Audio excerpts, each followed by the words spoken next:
Hello students, today we'll be continuing chapter number 1 of Geography for Standard 7 student. The name of the chapter is Our Environment.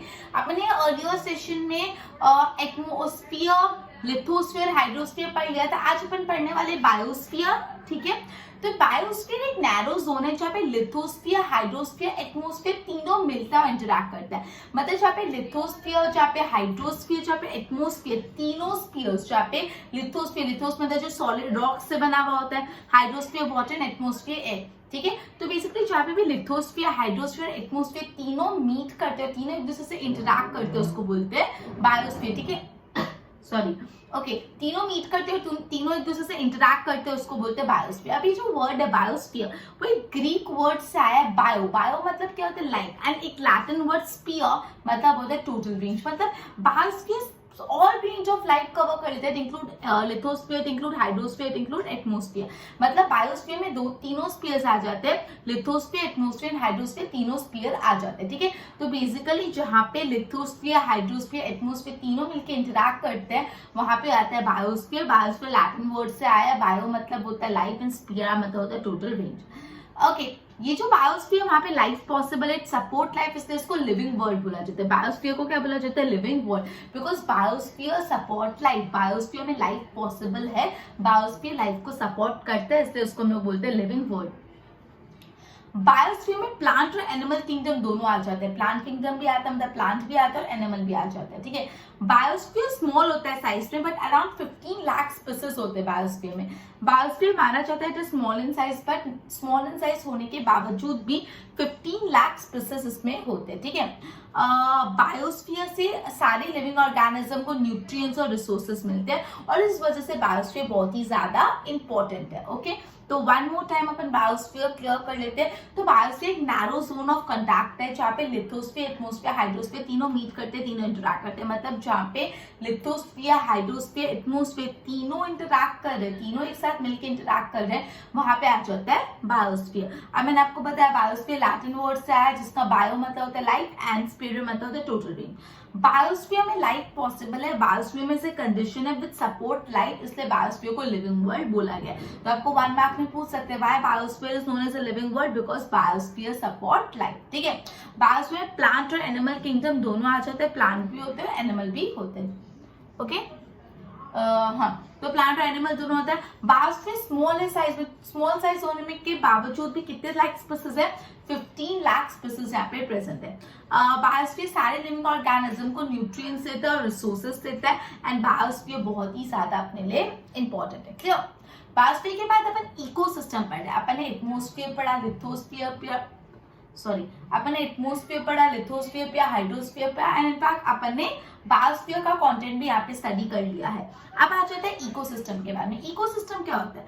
जितने भी organism है, भले वो plant kingdom को belong करते हैं कि एनिमल किंगडम को बिलोंग करते हैं, वो एक दूसरे से इंटरैक्ट करते हैं और वो एनी हाउ कहीं ना कहीं तरह से एक दूसरे पे इंटरडिपेंडेंट होते हैं. ठीक है, इसको बोलते हैं इकोसिस्टम. मतलब बोला है कि जितनी भी ऑर्गेनिज्म है, भले वो प्लांट किंगडम को बिलोंग कर रहे हैं या भले वो एनिमल किंगडम को बिलोंग कर रहे हैं, सब सारे प्लांट किंगडम के और एनिमल किंगडम के, दोनों किंगडम के जो ऑर्गेनिज्म एक दूसरे से कांस्टेंट इंटरैक्ट करते रहते हैं और वो एक दूसरे पे इंटरडिपेंडेंट होते हैं, एक दूसरे पे डिपेंडेंट होते हैं, इसलिए इसको बोलते हैं अपन इकोसिस्टम. ठीक है, बेसिकली वो एक दूसरे पे भी इंटरडिपेंडेंट होते हैं, एक दूसरे से भी इंटरैक्ट करते हैं और साथ ही साथ उनके आजू बाजू का जो फिजिकल एनवायरनमेंट है वो उनसे भी इंटरैक्ट करते हैं. ठीक है, तो बेसिकली जितने भी ऑर्गेनिज्म है, भले वो प्लांट किंगडम को बिलोंग करते हैं कि वो एनिमल किंगडम को बिलोंग करते हैं, ये लोग एक दूसरे से इंटरैक्ट करते रहते हैं. ये लोग एक दूसरे से इंटरैक्ट करने के साथ साथ, एक दूसरे पे इंटरडिपेंडेंट होने के साथ साथ जो उनके आजू बाजू का फिजिकल एनवायरनमेंट है उनसे भी इंटरैक्ट करते हैं. और ये जो कॉम्प्लेक्स सिस्टम ऑफ इंटरैक्शन, ये जो इंटरैक्शन का सिस्टम है ऑर्गेनिज्म के बीच में और फिजिकल एनवायरनमेंट में एक पर्टिकुलर एरिया में, उसको बोलते हैं इकोसिस्टम. मतलब ये बेसिकली जो कॉम्प्लेक्स सिस्टम है of interaction between organism and physical environment in a particular area, कोई भी एरिया में वहां के ऑर्गेनिज्म और उनके फिजिकल एनवायरनमेंट का जो इंटरैक्शन होता है उसको हम लोग बोलते हैं इकोसिस्टम.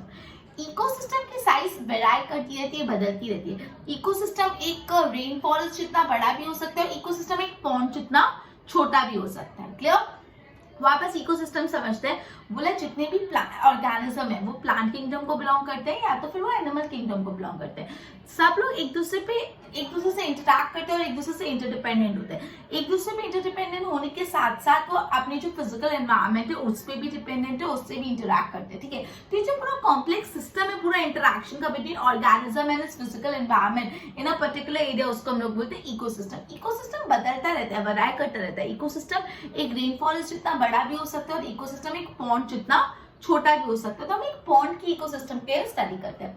एक पॉन्ड की इकोसिस्टम में कौन कौन आएगा, उसके अंदर जो फिशेस रहते हैं, फ्रॉग होते हैं, एल्गे होता है, वाटर होता है उसके अंदर, और कोई भी दूसरी स्पीसीज जो पॉन्ड के अंदर या पॉन्ड के आजू बाजू रहता है। तो अगर मैं आपको पॉन्ड का इकोसिस्टम समझाऊं तो पॉन्ड के इकोसिस्टम में कौन कौन आ जाएंगे, उसके अंदर का पानी आ जाएगा, फिशेस आ जाएंगे, एल्गे आ जाएगी, और जो भी दूसरे स्पीसीज जो पॉन्ड के अंदर रहते हैं या तो पॉन्ड के आजू बाजू रहते हैं, ठीक है। ये स्पीसीज हमेशा एक दूसरे से इंटरैक्ट करते रहते हैं और अपने आजू बाजू के एनवायरनमेंट के साथ भी इंटरैक्ट करते हैं। तो this was about ecosystem. Ecosystem देखो बायोस्फीयर बोलता है जहाँ पे लिथोस्फीयर, एटमॉस्फेयर, हाइड्रोस्फीयर तीनों आ जाते हैं बायोस्फीयर, ठीक है। और इकोसिस्टम बोलता है कि जितने भी ऑर्गेनिज्म है प्लांट किंगडम के, एनिमल किंगडम के, एक दूसरे से इंटरैक्ट करते हैं और साथ ही साथ अपने जो फिजिकल एनवायरनमेंट है आजू बाजू के एनवायरनमेंट के साथ भी इंटरैक्ट करते हैं, उसको बोलते हैं इकोसिस्टम। अपन ने पॉन्ड के इकोसिस्टम के बारे में पढ़ा। अब अपन ह्यूमन एनवायरनमेंट पढ़ते हैं। Human being there also part of environment. Human being भी किसके पार्ट है, एनवायरनमेंट के पार्ट है, ठीक है। ह्यूमन बीइंग एनवायरनमेंट से इन्फ्लुएंस करता है and even human being environment को अडेप्ट भी करता है, एनवायरनमेंट को बदलता भी, एनवायरनमेंट को अडेप्ट भी करता है, एनवायरनमेंट को मॉडिफाई भी करता है, ठीक है। मतलब ह्यूमन बीइंग कंटिन्यूअस एनवायरनमेंट के साथ इंटरैक्शन करता है और ये इंटरैक्शन बहुत कॉम्प्लेक्स होता है। वापस ह्यूमन एनवायरनमेंट में ऐसा बोलते हैं कि ह्यूमन बीइंग जो है, हम ह्यूमन बीइंग वो भी इसी एनवायरनमेंट का पार्ट है। ह्यूमन बीइंग भी क्या इसी एनवायरनमेंट का पार्ट है। ह्यूमन बीइंग एनवायरनमेंट से इन्फ्लुएंस भी होते हैं, ह्यूमन बीइंग एनवायरनमेंट को इन्फ्लुएंस भी करते हैं, इवन ह्यूमन बीइंग एनवायरनमेंट को अडेप्ट भी करते हैं और इवन ह्यूमन बीइंग एनवायरनमेंट को बदलते भी, मॉडिफाई भी करते हैं। ये जो एनवायरनमेंट और ह्यूमन बीइंग का कांस्टेंट इंटरैक्शन है बहुत ही ज्यादा कॉम्प्लेक्स है, ठीक है। नेक्स्ट पॉइंट है evolution of human being. Human being धीरे धीरे कैसे इवॉल्व हुए, ठीक है। तो जो पहले अर्ली ह्यूमंस थे वो अपने एनवायरनमेंट के साथ एडजस्ट कर लेते, जैसा भी उनका सराउंडिंग, जैसा भी उनका एनवायरनमेंट होता था वो उनके साथ क्या करते थे, वो उनके साथ एडजस्ट कर लेते थे। They fulfil there needs by the resources. उनके आजू बाजू जो भी रिसोर्सेज है उनको यूज करके वो अपनी नीड्स को सेटिस्फाई करते थे, अपनी नीड्स फुलफिल करते थे, ठीक है।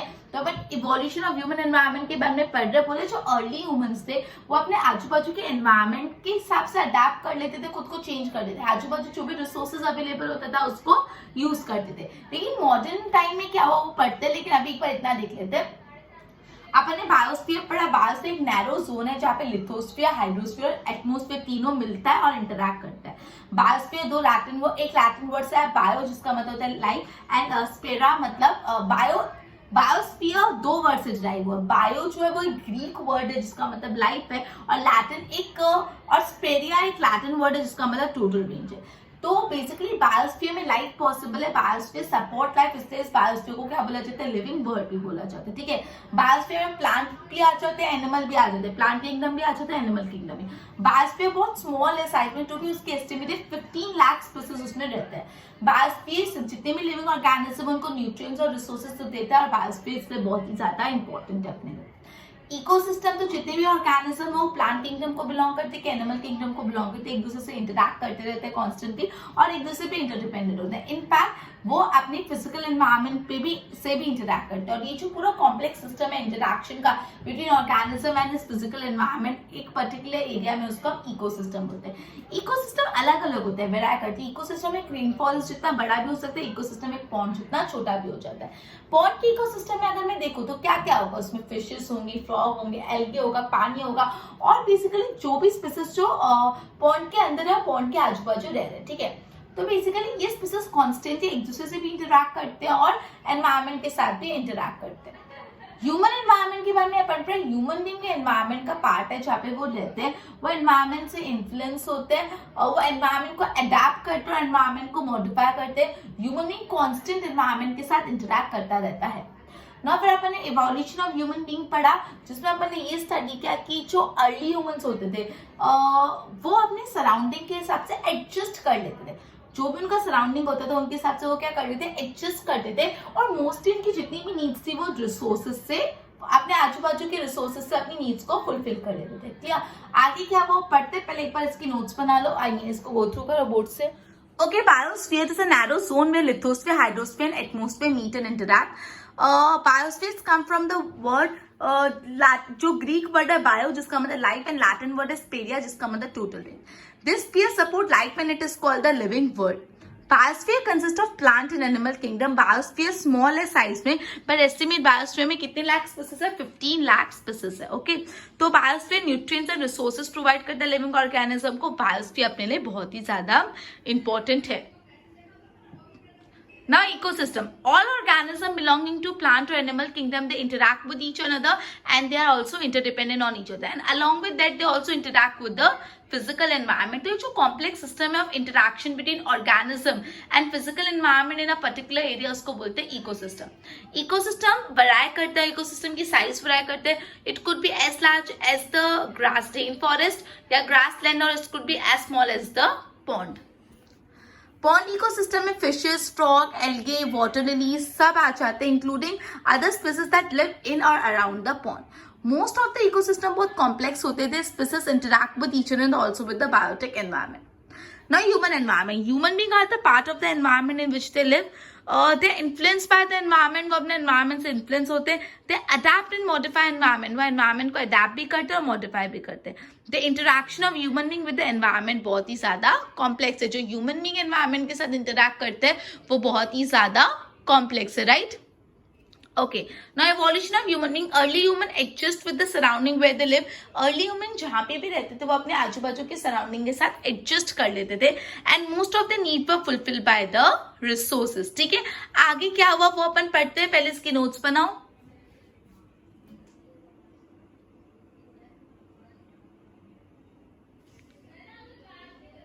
ओके तो आगे का कंटेंट अपन नेक्स्ट लेक्चर में स्टडी करेंगे. For now it is up to this. चलो गुड बाय.